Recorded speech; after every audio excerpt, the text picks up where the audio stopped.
Everybody welcome, I'm AZD, also known as Spider to my friends. Why Spider? Because I got bit by a spider, I almost died. And then I survived, and I became like Spider-Man, got some powers, all right? And this is INC Nation.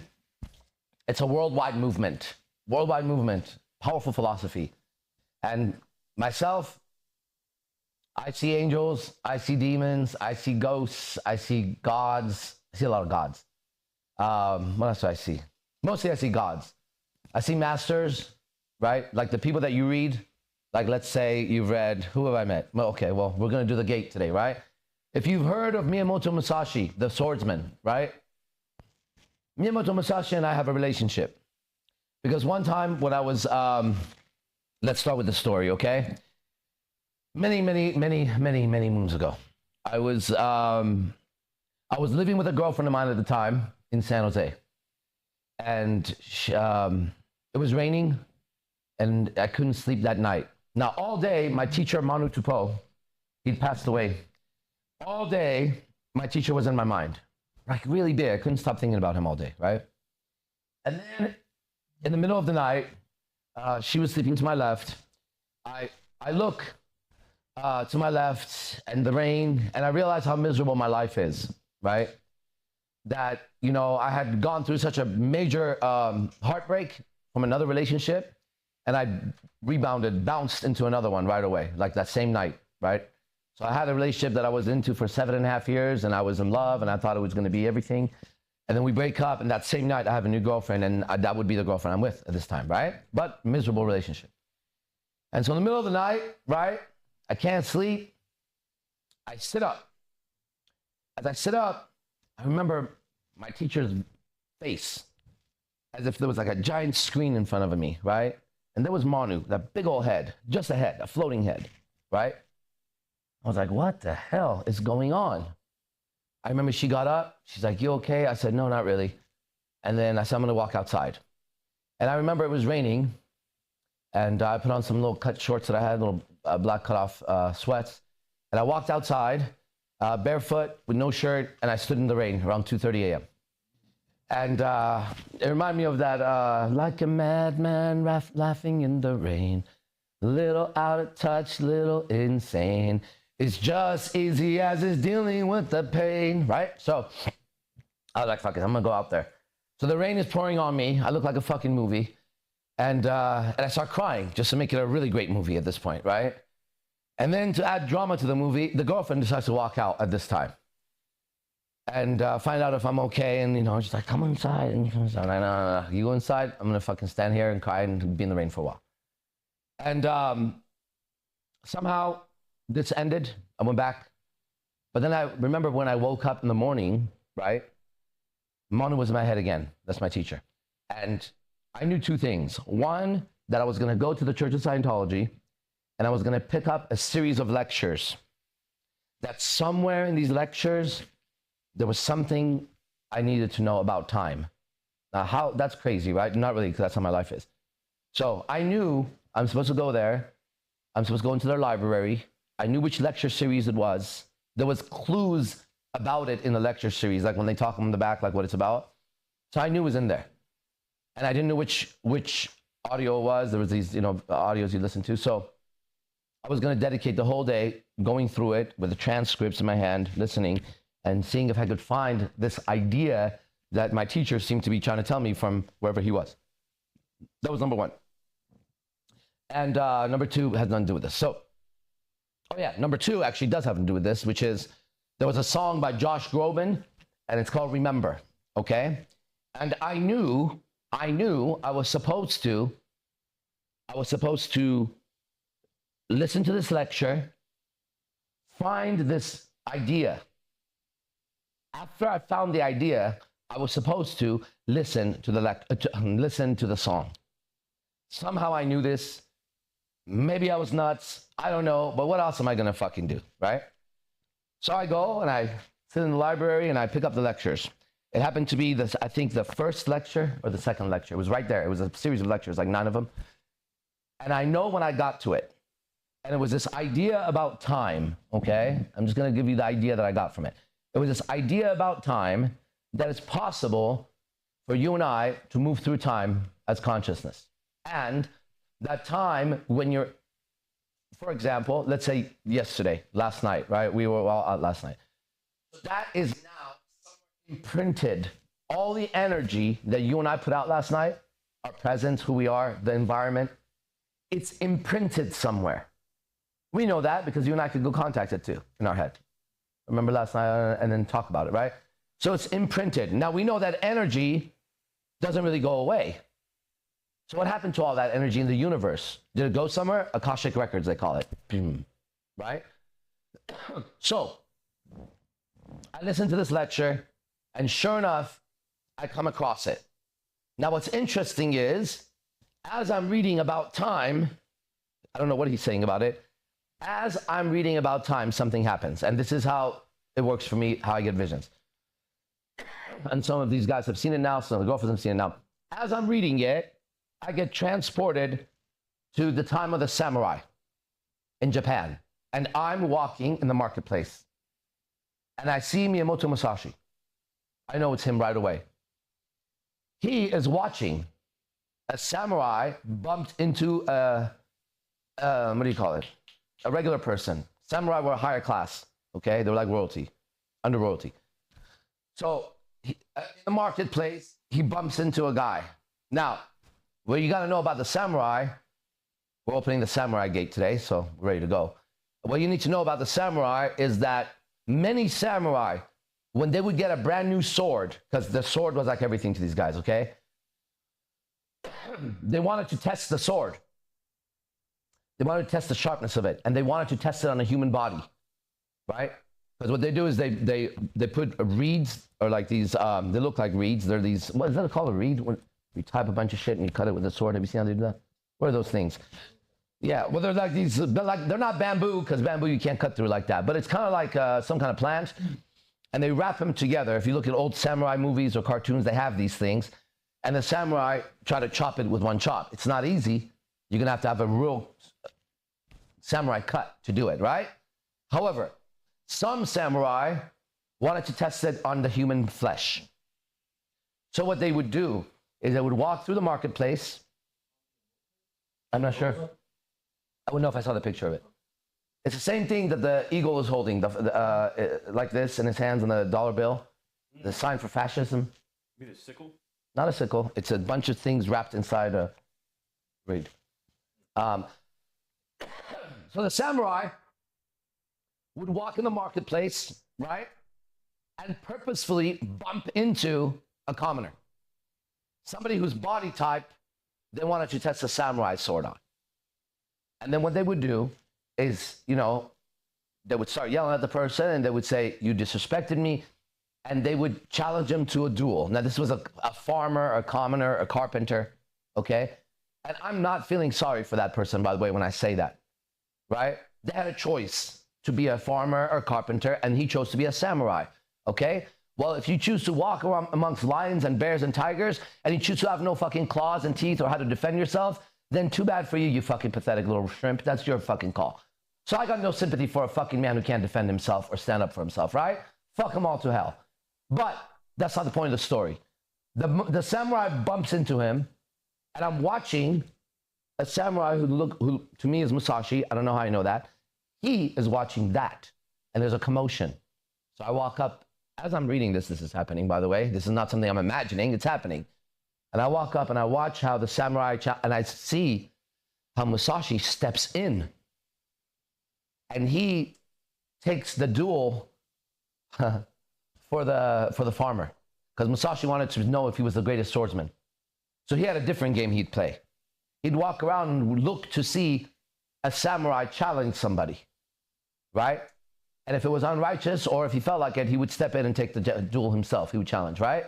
So I saw this thing happen, and then I flash back. Whoa, what the hell was that? Then I think to myself, I wonder if I could do that with Bruce Lee. So I remember I pause the tape, I sit back, and in my mind, I go to see Bruce Lee. I don't know if I'm making it up or not. I have a little conversation with Bruce Lee and I come back, okay? It was a long time ago. I know that this is what my teacher wanted me to listen to.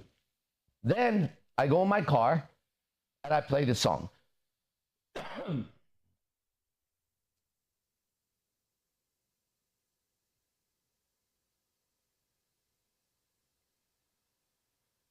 which is interesting because it's always really difficult to find the song, even on my own phone.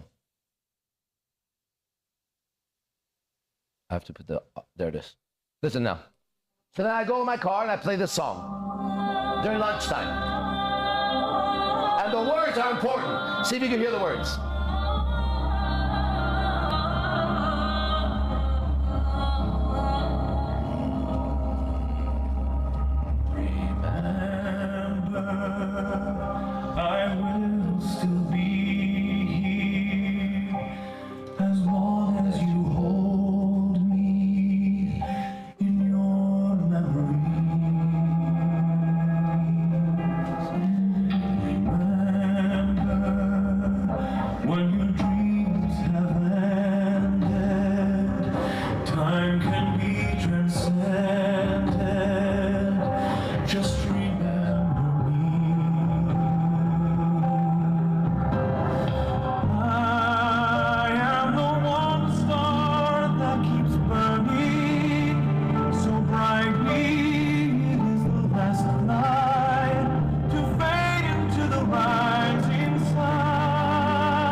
Did you feel something? Anybody? Did anybody feel something? You know, not, you know what that means when, of course you feel something all the time, but you felt something, you felt something. Everybody in the room here. What about up there? TK, you just kind of put a hand up. I just want to kind of see. Did anybody from the camera feel something? Isaac, Tony, nobody else? Huh? Yes, good, good, warm. So you felt good. All right, acknowledge. All right, so we can say 100% of the people in here felt something they weren't feeling before. We could say a lot of you, maybe all of you, look, a lot of you, majority for sure, 80%, right? Felt something you didn't feel before. Got that? Now, there's more to it, right? How many people would say that what they felt was some sort of an elevation in energy, a lift inside? How many people would say that they felt some sort of an appreciation inside, if that would be a word, right? Good. We're checking. How many people would say that they felt some sort of inspiration inside? Yeah. Okay. How many people felt and thought about death and faced it for a moment? You faced memento mori for a moment. How many people felt something about seizing the day, like making it happen now? That would be carpe diem, right? These are our Stoic philosophies. How many people thought that they were lucky to be who they were and still alive a little bit? Did anybody get a feeling of appreciating your own life? Any part of your story? I see a nod there, okay? That would be amor fati. Got it? So listen, in Stoicism, there's three major formulas. One is called amor fati. It means to love one's fate. Two is, and in no particular order. Two is carpe diem. Yep, carpe diem, to seize the day. Like today, make it happen, basically, right? Go for it, go get it, whatever. And three is memento mori, which means like life is temporary, this identity is going to be finished, and death is coming, right? Those three things are three things that when people study Stoicism, philosophy from ancient Greek, right? When they study Stoicism, they try their best to feel those things. They want to feel what it's like to seize the day. So they read the words and then, well, whatever happens, maybe they get inspired or not, right? They read memento mori and they want to be able to go out and live life like it's their last day and really take advantage of it, carpe diem, right? That's why people study it most of the time, to better themselves. You got it? Good. Let me explain something to you. You experienced it right now without reading Stoicism, right? By listening to an actual experience I had in my life, that happened in my life in the past, then listening to a song that was part of my experience in the past. You and I traveled in my memory. Here's what happened, and I delivered it to you, right? And now it's been 17 minutes. I started right at 10 today. It's been 17 minutes. This was worth more than any Stoic philosophy you could read today. Better than any Ryan Holiday fucking YouTube video that you watched today on how to be a Stoic. This is better than Jocko Wilkins sitting there as a Navy SEAL talking about, you know, you got to go hard, and that's what it was like. This is actually way better than that. This is way better than David Goggins talking about whatever the fuck David Goggins does. This was experience you had, not experience they had. This you experienced, I just asked you, and you experienced carpe diem, memento mori, and amor fati, plus some other shit. You experienced that. You see that? When you listen to those people, some have experienced it, some have, but you don't experience it. You get motivated to go experience it. Right now, you experienced it, okay? I'm going to tell you why. Because I know how to communicate, and you don't. You don't know how to communicate. You just don't. You're talking, but you're not communicating. You're speaking, but you're not communicating. You're hearing people talk, but you're not listening at all, actually. And you is 100% of you up there. Some are better. Some are worse. None know how to communicate yet. Genuinely, from the bottom of my heart, you don't know how to communicate. I'm going to tell you, when you know how to communicate, that's what happens.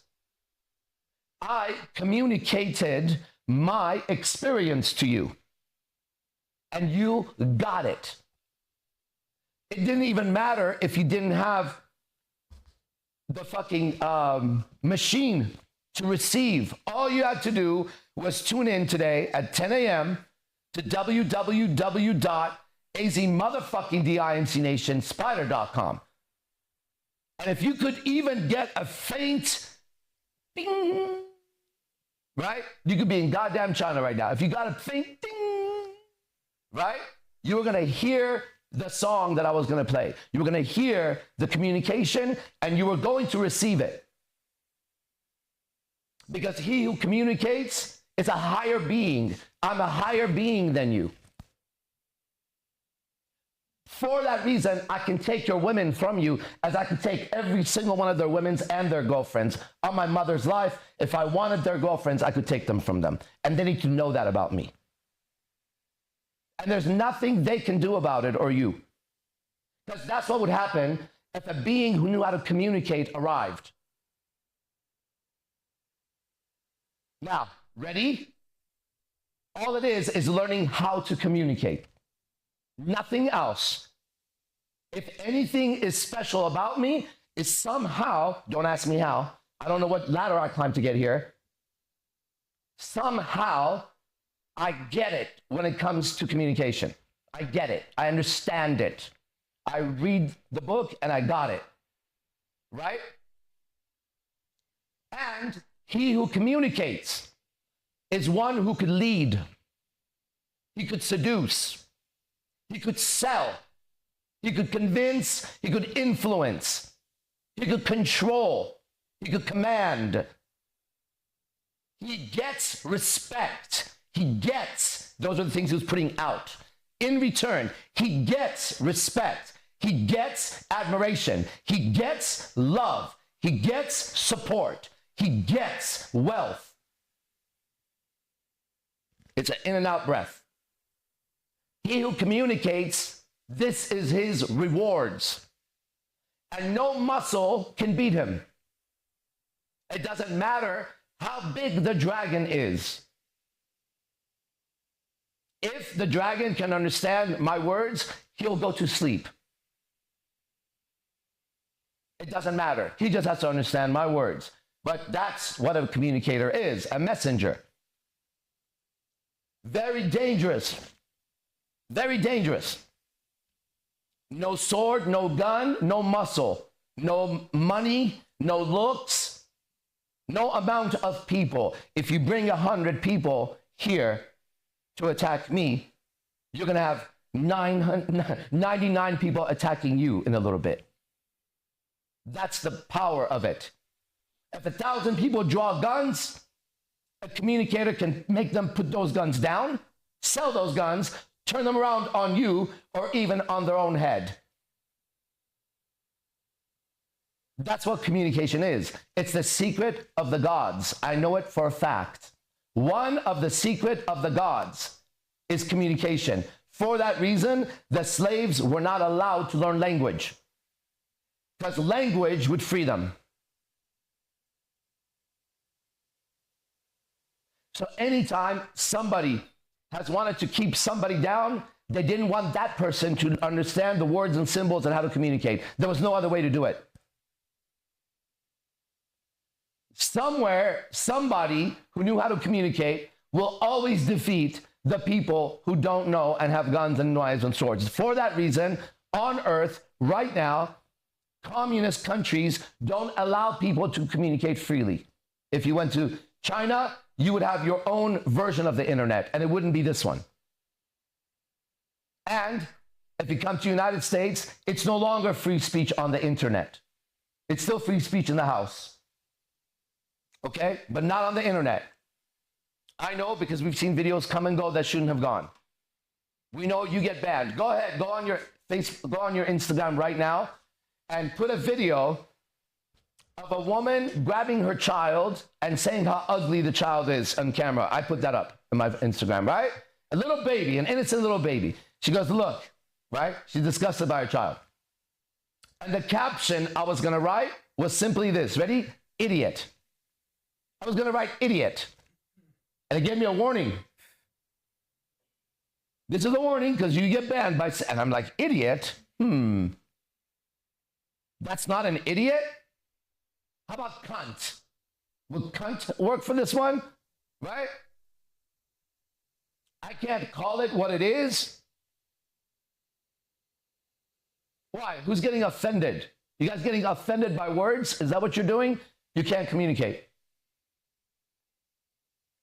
Not one word that you could ever think or make up would ever offend me. It's not a possibility. Shadows aren't real, are they? I'm not going to walk and then my shadow is going to hit me in the face and I can't go forward. It's just a lack of light.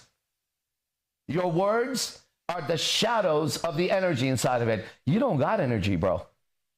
You don't know how to communicate. You're not even there. What's it like to not be able to communicate? What does it feel like to go around and have zero friends? Zero friends. You don't have friends. If they're your friends, where are they? How come they're not on right now? Is this helping you? Is this helping you? Where's your friends at? If you're a friend, why don't you bring your friends here? If they're your friend, why don't they listen to you? You don't have friends. I know it. What's it like to be in a relationship with a man or a woman and know for sure, deep inside, that they are inches away from leaving you? You feel pretty secure in your relationships, not knowing how to communicate? What's it like to go home and in your heart not be able to speak to the person you sleep next to? Because you're afraid that if you say what's going on inside of you, they're going to leave you. What's it like being like that? Can you tell me what it's like if a person goes to work? What's it like when you go to work and you actually can't say how you feel about almost anything, and you have to keep it on a social line at work, and you can't go up and down that thing?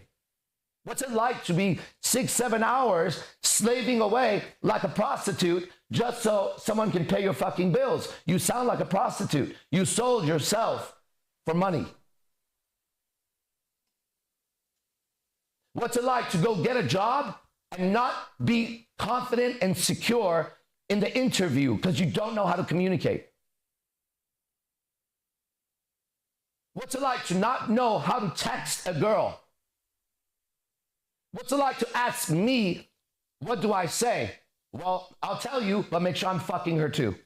Let her know these beautiful words came from this beautiful man, not your pathetic ass. What's that like? I'm willing to do it for a big price. The price that you would put on that girl's head in your life, you should pay me. If you ever got a girl from me, by me telling you what to say to her when you would have said something different, then that's how much you owe me right now. Or the girl. I'm not lying. You wouldn't have got it without me. You value that thing a lot. You didn't pay me enough for it, did you? You kept taking, didn't you? Because you can't hear. That's why. Communication requires an in and out. If you just breathe out the whole day, it won't work. If you just breathe in, you're going to pop. It ain't going to work. It has to be a balance. You have to be able to deliver your message and receive a message. If this phone only called out and you could only hear my voice one-way walkie-talkie, it's not worth it. It needs to send and receive communication. What's it like to not be able to block somebody from your life the way you can't block them from your Instagram or Facebook or work?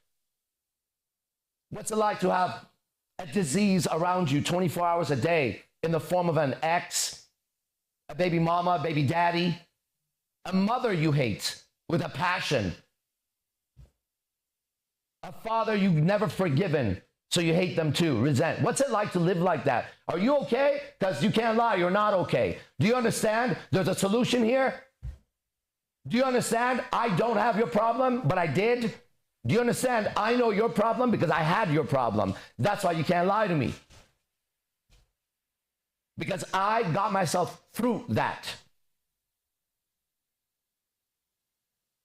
Last night, the waitress says to me, "Is that weed?" I said, "Yes," blah, blah, blah. She said, I like to smoke, but I don't smoke because it gives me anxiety. I said, "Oh, okay." And then she says, "Does it give you anxiety?" I said, "I don't have anxiety in life." I said, "Well, that's really good." I said, "No, I worked on myself. I also used to have anxiety, just like every other idiot in this house.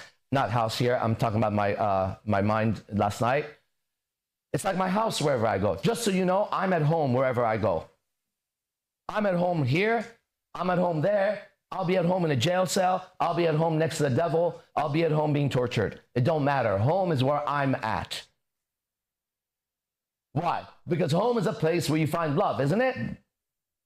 What kind of home is it if you don't have love? You go to your house, it's a war zone. Home is where you find love. I found love in a hopeless place. Today, the technology that I have put together, I've worked on it, and I have a technology. Now, I know that must just sound absurd to some people. Okay? Cool. It doesn't change what is. A technology I've put together to completely handle all the bullshit that I've handled in me, in you, in a quantum leap, in a moment. It's the Stargate. It opens at 11 today. Wait, at 12 today.